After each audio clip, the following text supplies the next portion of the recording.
جانتے ہو تمہارے دل میں ایک ہلکی ہلکی پکار ہے نا، اور لبوں پر یہ خاموشی ہے، یہی ادائیں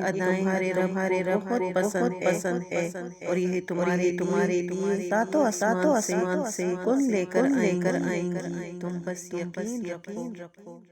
آج پریشان ہو کل سکون بھی آئے گا، وہ رب کریم ہے، آخر تک رلائے گا، وہ ضرور جواب دے گا، اور تمہاری آنکھیں خوشی سے روئیں گی، تمہارا خواب تمہاری آنکھوں کے سامنے پورا ہو جائے گا، اور تمہارا دل اللہ کی رحمت اور توفیق پر حیران ہو جائے گا۔ اور پھر دیکھنا اللہ اپنے سارے معجزے تمہارے ساتھ کھڑے کر دے گا، اور تم بھول جاؤ گے آزمائش کا دکھ، صبر کا صلہ تمہاری خواہش قبولیت سے ملے گا، اور وہ تمہیں دعا کی توفیق اور صبر کا حوصلہ تب ہی دیتا ہے جب وہ تم سے راضی ہوتا ہے، اور جب وہ راضی ہوتا ہے تو تمہاری ہر خواہش پر کن کا حکم فرما دیتا ہے۔ تمہارا مان ہے نا اللہ پہ کہ وہ تمہاری سنے گا، دیکھنا وہ تمہارا ماننے سے پہلے تمہاری لیے آسانیاں پیدا کر دے گا۔ تم ماضی کے بھول جاؤ گے، اللہ تمہیں اتنا نوازے گا، ذرا انتظار کرو، تمہاری دعا اور تمہارا صبر ضائع نہیں جائے گا، تمہارا معاملہ اللہ کے سپرد ہے، وہ جلد تمہاری کہانی مکمل کر دے گا، اور اللہ تمہیں لڑکڑاتا ہوا دیکھ رہا ہے، مگر یقین رکھو کبھی تمہیں گرنے نہیں دے گا۔ تمہارا بے چین ہو جانا بے وجہ نہیں، اللہ جل وہ خوشی نصیب کرے گا جس کے انتظار میں تم نے جائے نماز پر بہائے، کیا پتا اللہ نے تمہاری من پسند چیز صرف آزمائش کے لیے تم سے دور کی ہو، اس انتظار کے بعد تمہاری دعاؤں کو ہی تمہارے نصیب کا حصہ بنائے۔ تم دعا تک نہیں پہنچتے، تمہیں دعا تک لایا جاتا ہے، تمہارے دل میں کسی چیز کے لیے دعا کا خیال آنا، اور تمہارے ہاتھوں کا دعا میں اٹھنا ہی اس بات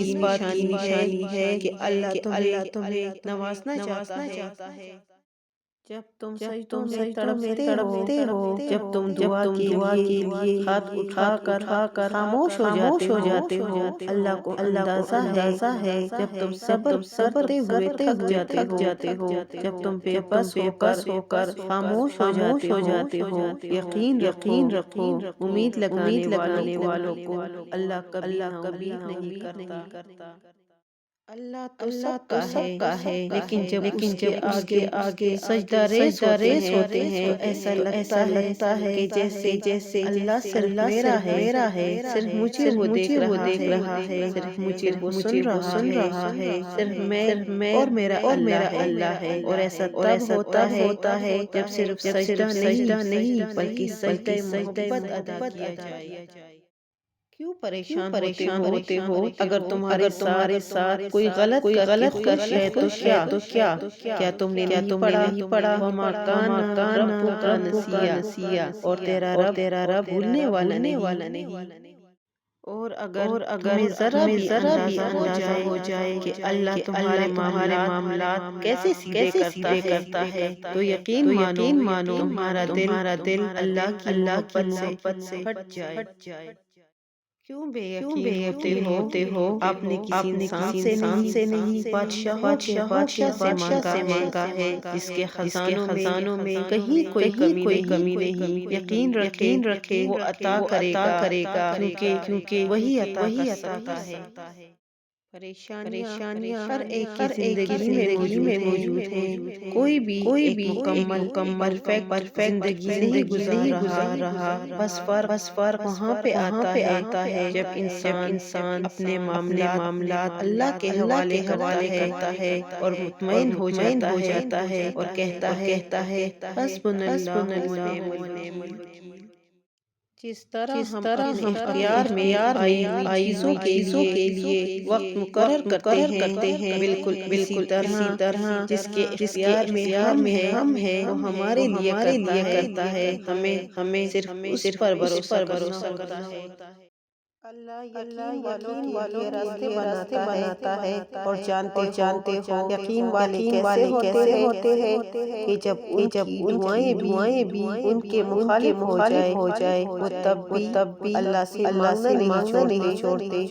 ایسا یقین جب ساری دنیا ان کی آنکھوں کے سامنے بکھرتی ہوئی دکھائی دے رہی ہوتی ہے، اور وہ تب بھی آسمان کی جانب دیکھ کر کہتے ہیں ہمیں پتہ ہے تو ہمیں تھام لے گا۔ تو بتاؤ پھر کیا اتنا یقین رکھتے ہو اس پر کہ اپنے منصوبوں کو اس کے منصوبوں کے لیے ترک کر دو۔ اس جہاں میں اللہ کی رحمت کی دکان ایسی ہے جہاں خریداری کے لیے اگر جیب میں نہیں تو آپ ہتھیلی پر آنسو رکھ کر جو چاہے لے لے۔ اللہ سے رجوع کرنے میں کیسی جھجک، اس کے پاس تو گزرے ہوئے کل کی معافی ہے، اور آنے والے کل کا انعام بھی۔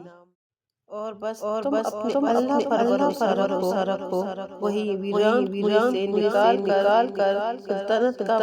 بادشاہ بنانے کی طاقت رکھتا ہے۔ صبر کرنے سے اللہ وہ دیتا ہے جس کی امید نہیں